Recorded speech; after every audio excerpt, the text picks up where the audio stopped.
wabarakatuh. Pada kesempatan kali ini, saya akan membahas array 1 dan 2 dimensi dan exception handling dalam Java. Nah, pertama-tama perkenalkan, nama saya Ain Rahafibah. Saya dari kelas 1 TIG dengan mata kuliah algoritma pemrograman. Nah, sebelum kita masuk ke array 1 dan 2 dimensi dan exception handling, kita perlu tahu apa sih itu Java. Nah, Java adalah bahasa pemrograman yang populer dan serbaguna. Dikenal karena kemampuannya untuk berjalan di berbagai platform. Java digunakan untuk membuat aplikasi web, aplikasi mobile, dan software web lainnya.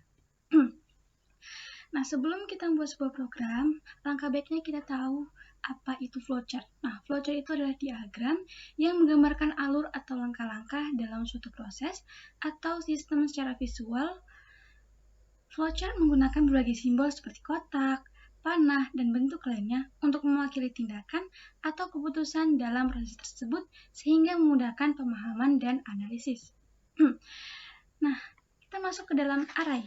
Nah, apa sih itu array? Nah, array adalah struktur data yang digunakan untuk menyimpan sekumpulan elemen yang memiliki tipe data yang sama dalam urutan yang terstruktur. Nah, setiap elemen dalam array ini dapat diakses menggunakan indeks atau posisi mereka di dalam array. Nah, setiap indeks itu dimulai dari 0 untuk elemen pertama.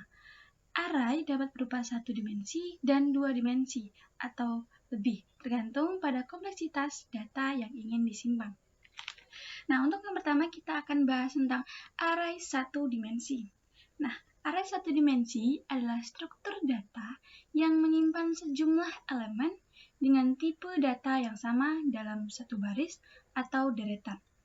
Nah, setiap elemen dalam array 1 dimensi diakses menggunakan indeks yang dimulai dari 0. Nah, ini ada contohnya, yaitu Java in array 1 dimensi sama dengan, nah ini ada contohnya 1, 2, 3, 4, 5. Nah, ini berarti arraynya 1 dimensi karena simbol arraynya cuma 1.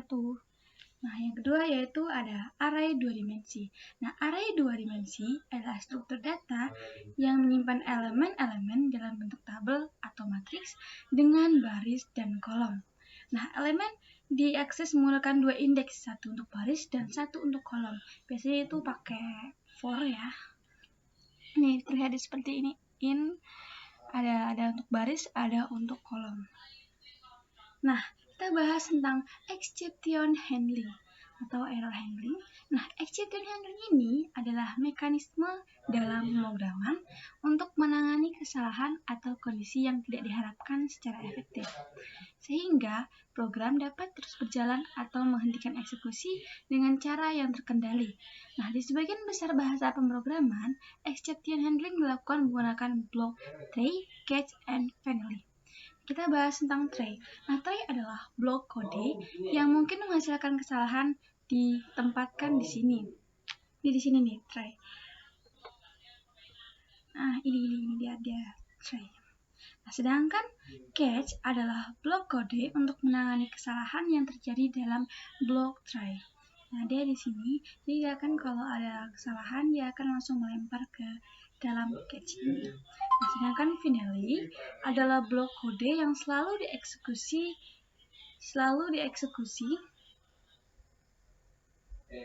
baik terjadi kesalahan atau tidak. Nah, biasanya digunakan untuk membersihkan sumber dayanya. Nah, ada satu lagi yaitu throw. Nah, throw dalam Java secara manual memicu exception, memberi kontrol atas penanganan error dan meningkatkan keamanan kode. Nah, ini harus ditangani dengan catch. Contoh di Java ini ada slash nih ya. Ini ada tray, catch, and finally. Oke, lanjut.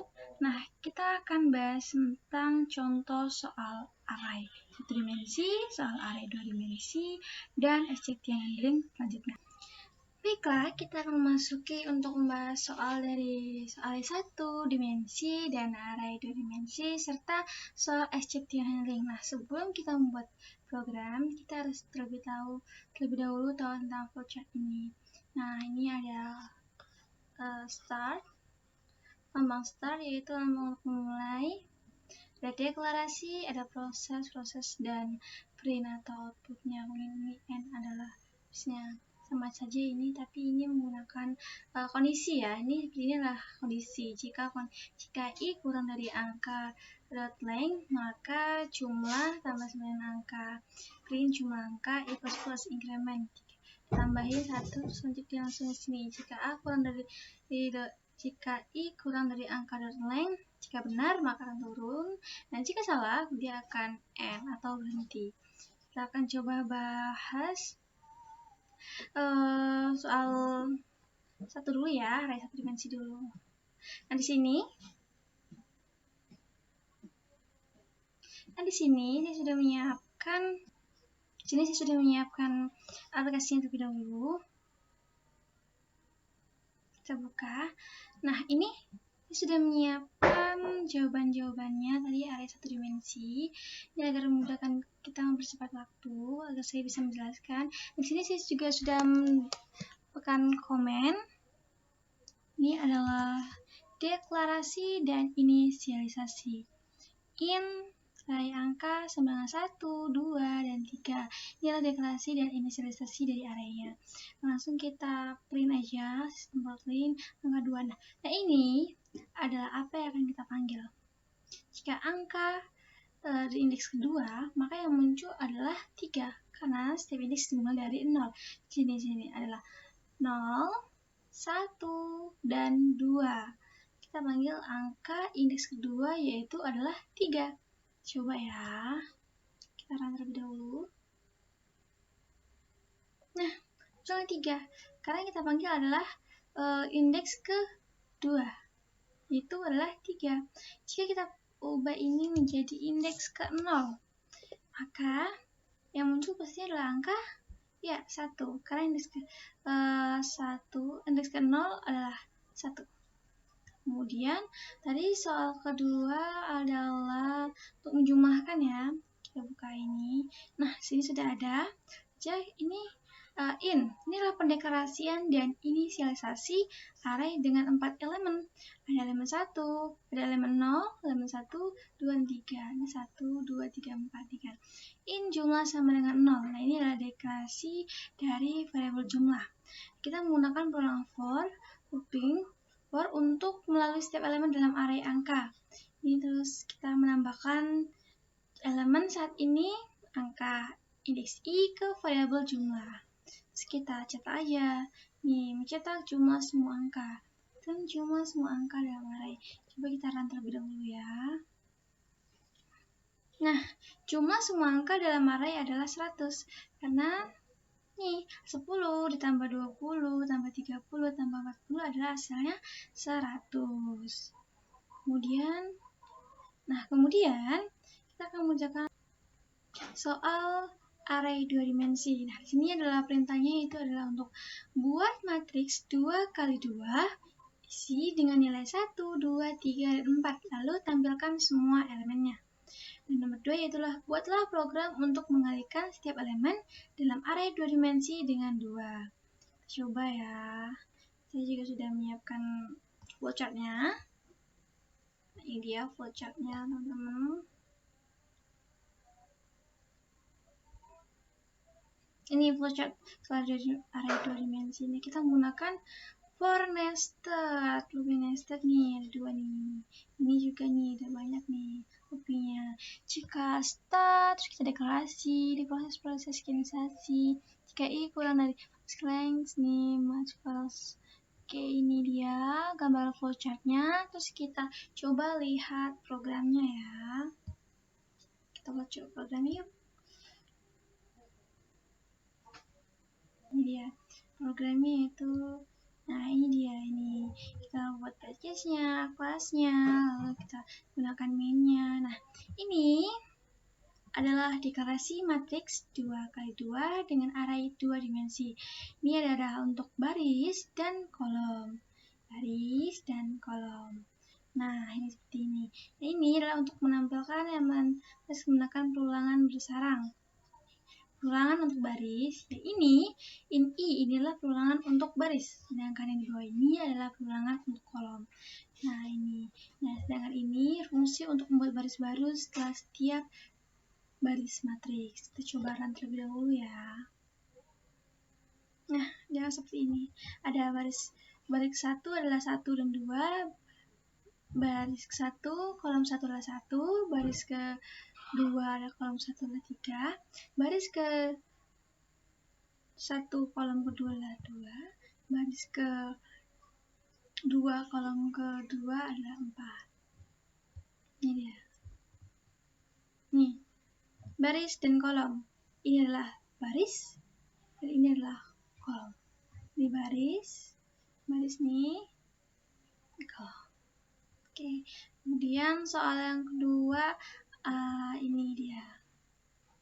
Nah, soal kedua adalah membuat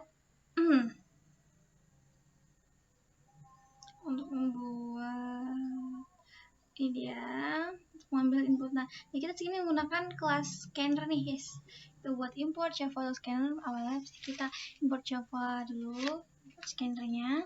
Ini untuk mengambil input dari pengguna, kemudian kita deklarasikan array integer bernama angka dan dengan ukuran 2x2. Baris dan kolom. Nah, ini ukuran untuk baris dan kolom. Nah, ini untuk meminta inputan nilai. Nah, ini ada menggunakan looping for, nested for ya, looping for untuk mengisi setiap elemen array dengan inputan dari pengguna. Kalau ini untuk meminta inputan untuk baris dan kolom dari pengguna. Ini untuk membaca inputan dari pengguna dan menyimpannya ke indeks I dan J. Terus kita ini untuk looping untuk menampilkannya ya. Ini looping misalnya untuk mencetak setiap elemen array. Ini untuk baris dan kolom. Ini untuk mengambil baris setelah setiap elemen baris array dicetak. Kita coba run terlebih dahulu.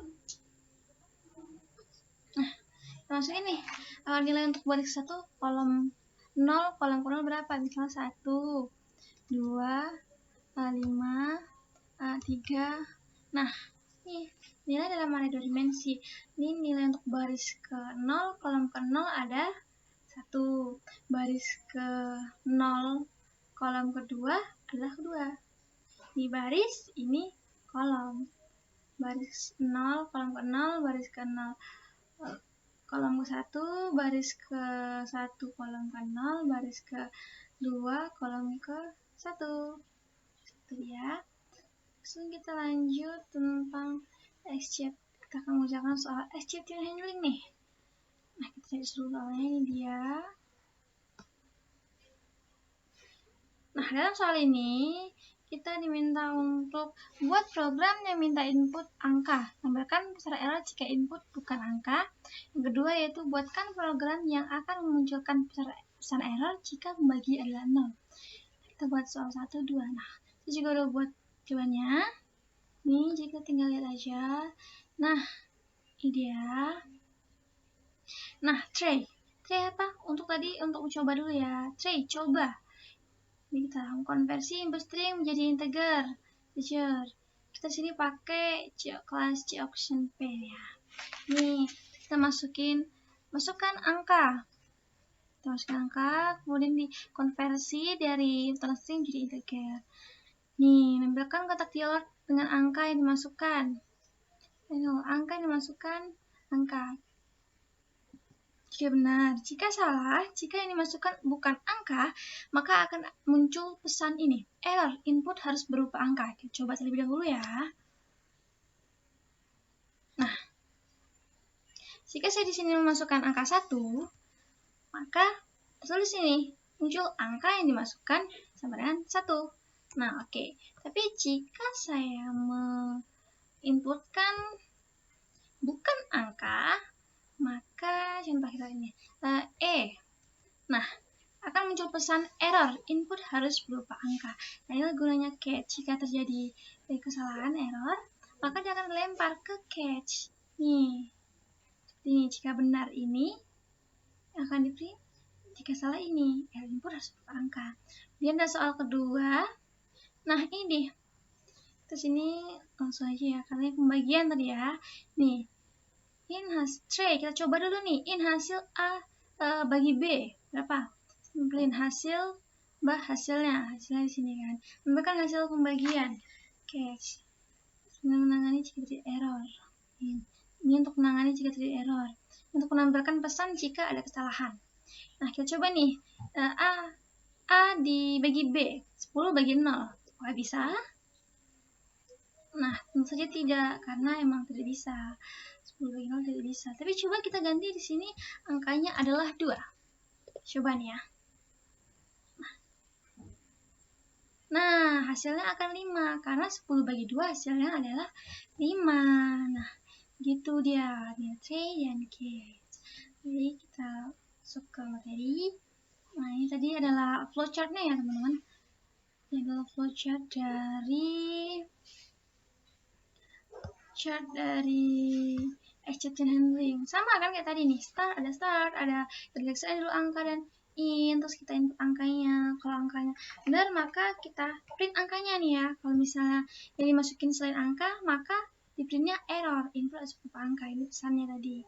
Dan end. Sama juga kayak tadi saat program start, kita deklarasiin dulu, deklarasiin A, deklarasiin B, terus deklarasiin dulu hasil sama dengan in. Kemudian hasil A bagi B, jika hasil A sama dengan B apa benar, maka print hasil. Tapi kalau misalnya salah, misalnya nggak bisa, akan muncul pesan error seperti ini, pesan print error, bagian tidak bisa dengan 0. Oke, baik. Baik, terima kasih. Cukup sekian dari penjelasan saya. Jika kurang lebih saya mohon maaf. Assalamualaikum warahmatullahi wabarakatuh. Terima kasih.